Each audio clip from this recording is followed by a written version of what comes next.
What's up, YouTube? I'm Xeus, and welcome back to another Dragon Ball Super video. In today's video, I got something special. I swear it is.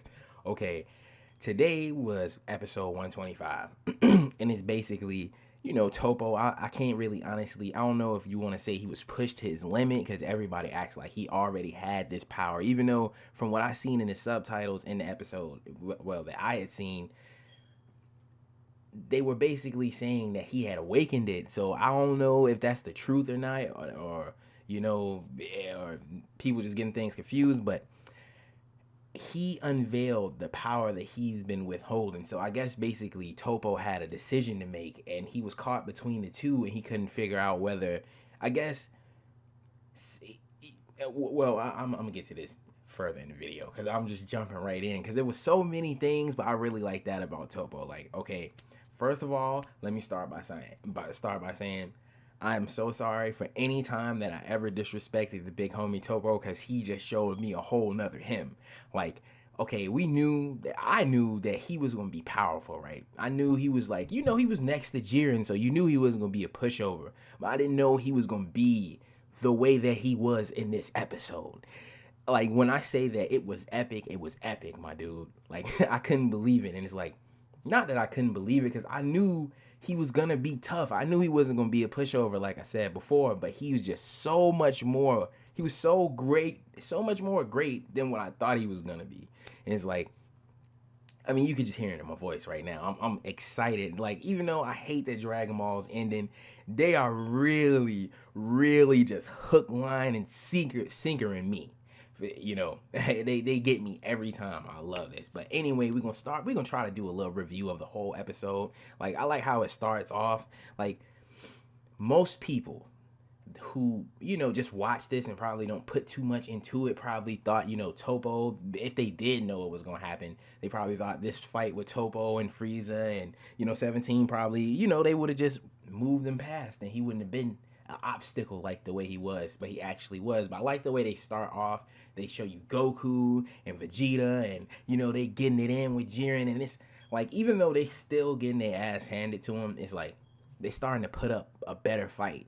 Like, it's easier for them to like if I'm not mistaken, I think Goku had grabbed Jiren, sort of like, like Gohan had did with Dispo, and it's like for him to be able to get behind him and grab him, that's a feat in itself.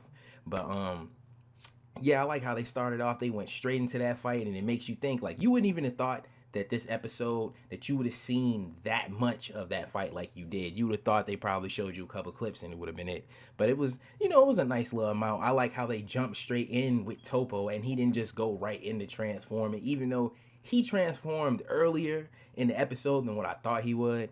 But yeah. So it's like Frieza, 17. I'm gonna give 17 some respect too, because for him to be able to sit in there and go try to go toe to toe with somebody who went toe to toe with Super Saiyan Blue Kaioken Goku, like, I gotta give him his props for that. And for him to have not been the one who got put out of commission, I really feel like that was really good on his part, because it's amazing that it wasn't him. So anyway, moving forward, it's like the key clash, right? Toppo and 17 in the middle of the key clash. And then who comes up from behind?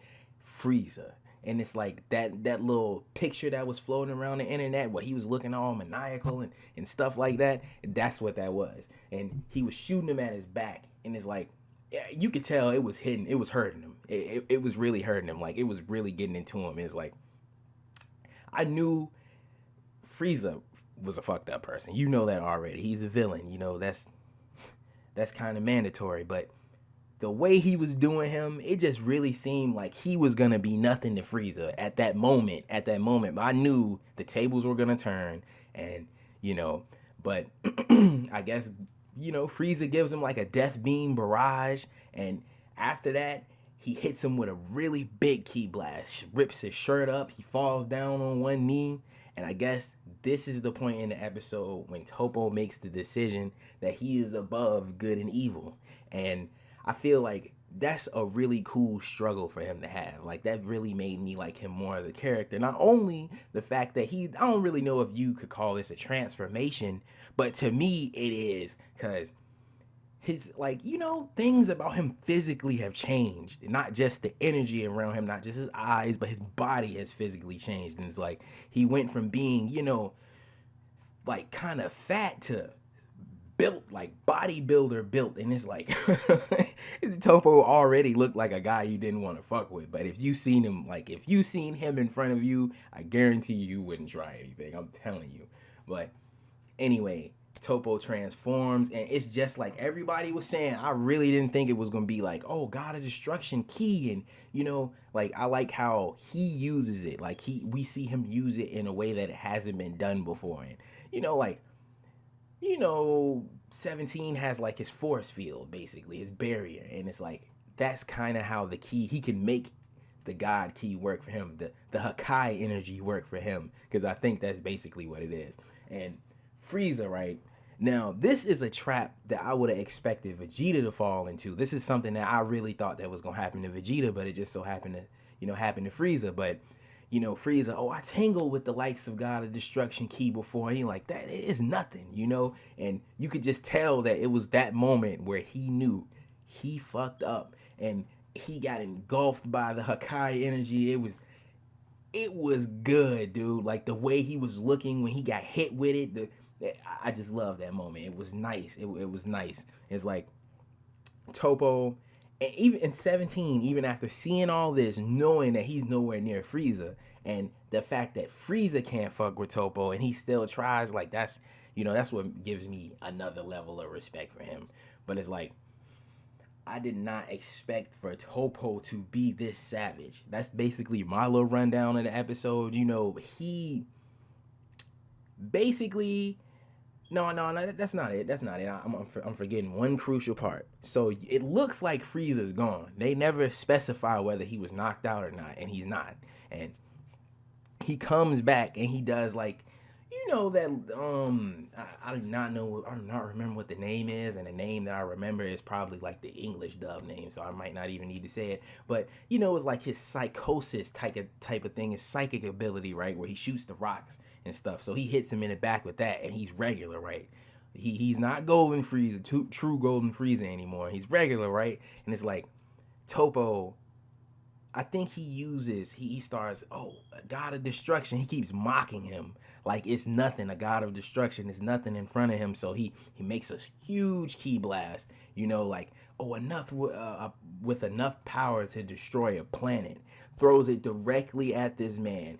And I think this Toppo generates a little tiny bit of Hakai energy, plucks it at this gigantic ki blast, and it just disintegrates.